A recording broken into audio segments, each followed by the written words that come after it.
नमस्कार बच्चों, आप सभी का फिर से स्वागत है मेरे चैनल आकाश मैथ्स क्लासेस में। और आज मैं कक्षा 10 के लिए लाया हूँ नया टॉपिक, जो कि समांतर श्रेणी पांचवा पाठ है।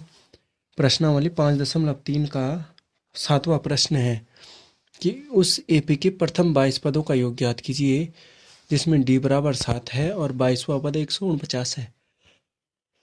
तो यहाँ पे हमारे पास 22 पदों का योग ज्ञात करना है। तो हम इस वीडियो में देखेंगे कि कैसे समांतर श्रेणी में जब हमारे पास डी दिया हो और 22वां पद 149 दिया है, तो यहाँ पे हम 22 पदों का योग कैसे ज्ञात करते हैं। तो चलिए ज़्यादा समय न लेते हुए प्रश्न को हल करते हैं।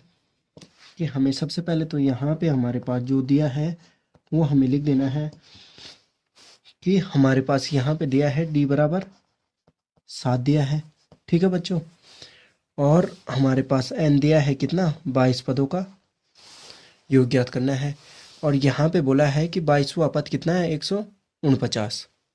ठीक है, कि यहाँ पे बोला है 22वां पद बराबर कितना है, 149 है।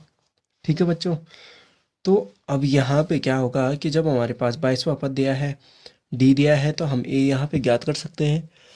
तो ध्यान दीजिएगा कि यहाँ पे जब हमारा सूत्र क्या बोलता है कि ए एन बराबर क्या होता है, A plus N minus 1 into D.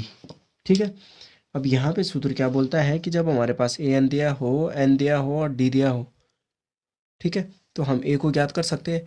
लेकिन अगर ये ए ज्ञात करना है तो हमारे पास बाकी पद दिए होंगे, और डी ज्ञात करना है तो हमारे पास ये तीनों पद दिए होंगे। तो ए एन तो आपको पता है 149 दिया है। ठीक है, और पहला पद हमें ज्ञात करना है, और एन आपको पता है 22 दिया है। ठीक है, 22 ऋण 1, और डी कितना दिया है, 7 दिया है। ठीक है ना, कि यहाँ पे प्रथम स्थिति एन के लिए कितना है, 22, 149 है, सॉरी 149 है। तो 149 है, तो इसको हल करते हैं तो ये कितना हो जाएगा कि 149 बराबर कितना हो जाएगा, ये हो जाएगा ए है प्लस कितना हो जाएगा, 22 में से एक जाएगा तो 21, और 21 गुणा 7। ठीक है, तो ये कितना हो जाएगा कि 149 है, और ए धन कितना हो जाएगा, 21 सत्ते 7 एकम 7 और 7 दूनी 14, 147, 21 सत्ते 147 होता है।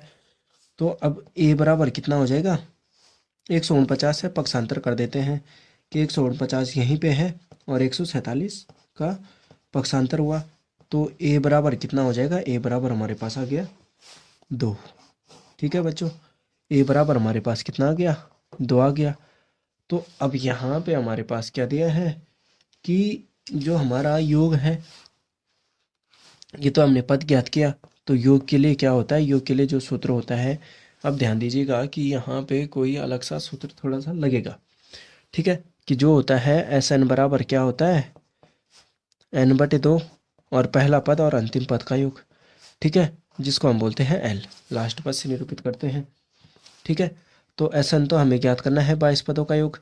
तो क्या हो जाएगा कि S22 का तो हमने मान ज्ञात करना है कि क्या होगा, लेकिन यहाँ पे ए बराबर कितना आ गया, 2 आ गया।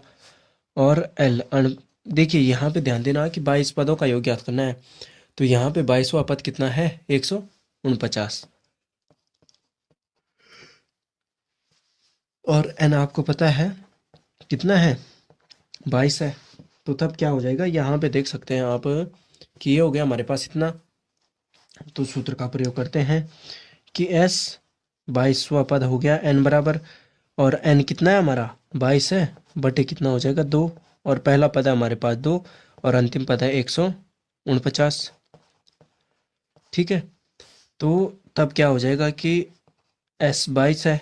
ठीक है, 2 एक कम 2 और 2 11 की, ये हो गया। तो 11 गुणा कितना हो जाएगा, देखिए यहाँ पे हो जाएगा 2 धन 149 है। ठीक है, 2 धन 149 है।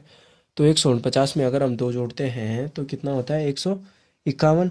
तो S22 बराबर कितना हो जाएगा, 11 गुणे 151। तो S22 बराबर कितना हो जाएगा, 51 है।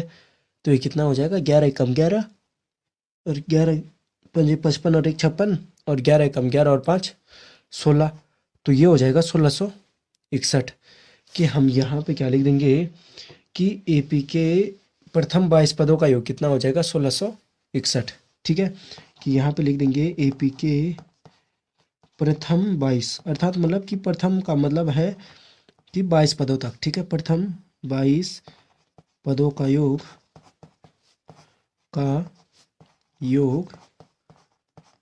1661 है। ठीक है, 61 है या 61 हमें प्राप्त हुआ। ठीक है, तो ये हो जाएगा। तो उम्मीद है बच्चों कि आपको मेरा ये टॉपिक समझ में आया होगा, ये प्रश्न समझ में आया होगा। अगर आप मेरे चैनल पर नए हो तो प्लीज़ मेरे चैनल को सब्सक्राइब करना और अपने दोस्तों के साथ शेयर करना मत भूलिएगा। धन्यवाद बच्चों।